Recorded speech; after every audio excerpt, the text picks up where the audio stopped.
Middle class पर ज़्यादा बोझ पड़ने जा रहा है। हमारे साथ मौजूद हैं सुनील सरफराज मंज, ऑटोमोबाइल एक्सपर्ट हैं। वेलकम टू शो कहेंगे आपको। सुनील साहब, क्या कहते हैं आपके गाड़ियों के अंदर अब जो ऑटो इंडस्ट्री है वो अब बूम पकड़ेगी या फिर बैठ जाएगी? क्योंकि हम देख रहे हैं कि जो मिडिल क्लास की, लोअर मिडिल की चॉइस गाड़ियाँ हैं वो सारी की सारी तो महंगी हो गई हैं।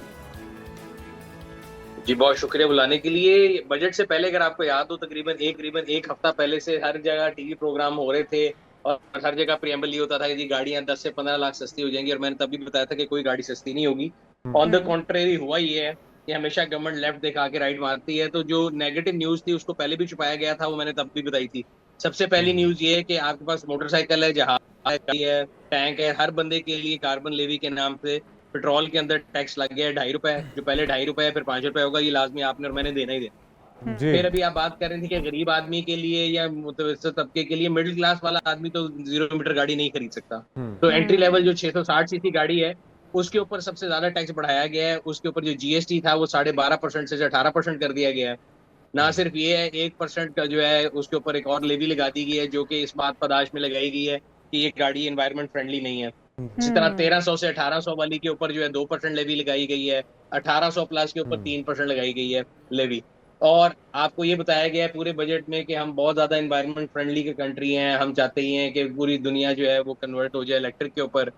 जबकि इससे पहले बजट में आपको बताया गया था कि सोलर लगाने वाले अच्छे लोग होते हैं, वो हाँ जी। एनवायरमेंट फ्रेंडली होते हैं। इस बजट में आपको बताया गया है लेकिन सुनील भाई, एक चीज तो वो मानेंगे एनवायरमेंट फ्रेंडली कि नहीं है। बिला तफरीक इस हाँ जी। हुकूमत ने किसी को नहीं छोड़ा, उन्होंने किसी को बचने नहीं दिया, किसी भी शोबे को। जो मीडियोकर लोग थे या लोअर मिडिल क्लास थे वो देखते थे 600 650 सीसी गाड़ी उनके लिए अफोर्डेबल थी, अब वो भी नहीं रहेगी। लेकिन क्या इंपोर्टेड गाड़ी जिसके ऊपर 3 साल की पाबंदी थी अब वो 5 साल कर दी गई है, और तवक्को रखें कि उसमें कुछ फर्क पड़ेगा फाइनली? मेरा नहीं ख्याल।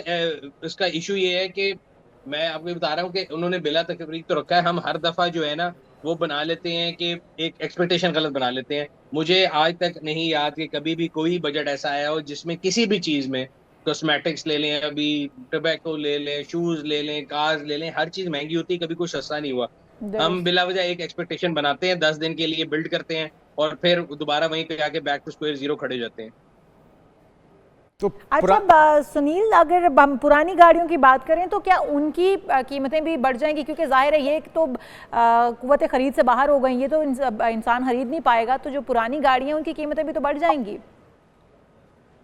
पुरानी गाड़ियों की कीमतें हमेशा बढ़ जाती हैं। इसकी रीजन ये होती है कि जब नई महंगी होती है तो लोगों की कुव्वत खरीद से बाहर होती है। सिंपल सप्लाई डिमांड का फॉर्मूला है, और फिर लोग पुरानी गाड़ियों की तरफ भागते हैं और पुरानी गाड़ियों वालों का और दिमाग खराब होता है, वो और महंगी करते जाते हैं। ठीक है। अच्छा सुनील भाई, ये भी बताइएगा कि जो हमें लोकल मैन्युफैक्चर्ड गाड़ियां मिल रही हैं वो भी कोई अप टू द मार्क नहीं है। वो जो हमें, अगर उसका कंपैरिजन जापानीज़ गाड़ियों से करें या जर्मन गाड़ियां दीगर गाड़ियों के साथ करें तो वो क्वालिटी नहीं है, लेकिन उसकी प्राइसेस आसमानों पर हैं। तो हुकूमत के करने वाला काम, एटलीस्ट अगर गाड़ियाँ सस्ती नहीं कर सकते तो मयारी कर दें, ये तो कह सकते हैं, ये तो डिमांड कर सकते हैं हम।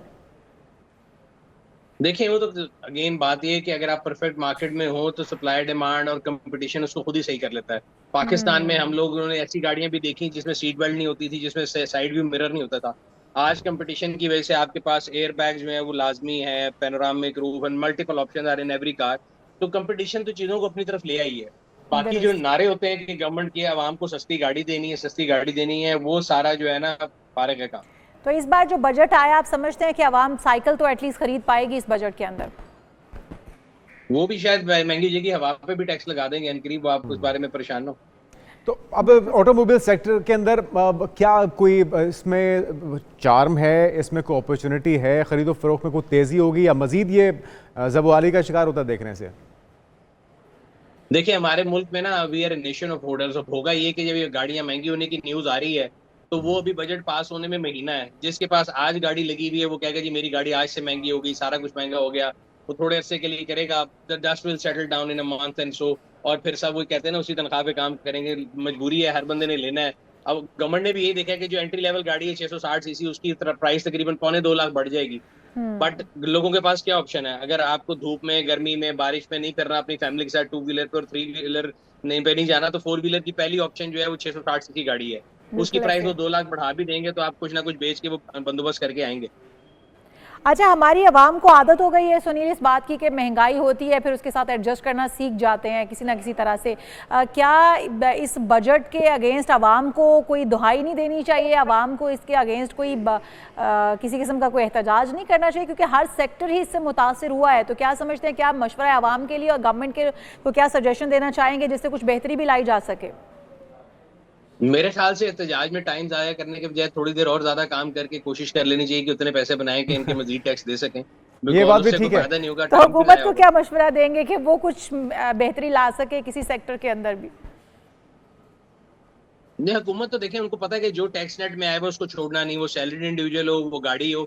मैं हमेशा कहता हूँ गाड़ी वाला बंदा एक ऐसा बकरा है कि वो गाड़ी लेता है तो उसमें 50% ज्यादा टैक्स है, फिर उसको रजिस्टर कराता है, फिर उसको सालाना सड़क पे चलाने का एनुअल टैक्स देता है। अब ये पेट्रोलियम लेवी और कार्बन टैक्स देगा, तो चलाते चलाते भी टैक्स दे ही जा रहा है। तो जो नेट में आए वो उसको नहीं छोड़ते वो। Thank you so much. सही, बहुत शुक्रिया सरफराज मंच हमारे साथ मौजूद थे। और यकीनी तौर पे हर शोबे के तरफ ऑटोमोबाइल सेक्टर भी शिकवा गुनाह है, उसके ऊपर भी टैक्सेस की भरमार है। तो गाड़ियां सस्ती नहीं जनाब, और महंगी होने जा रही हैं, उसके लिए तैयार रहिएगा। तो आपकी हमारी हम सब की पहुंच से दूर होने जा रही हैं।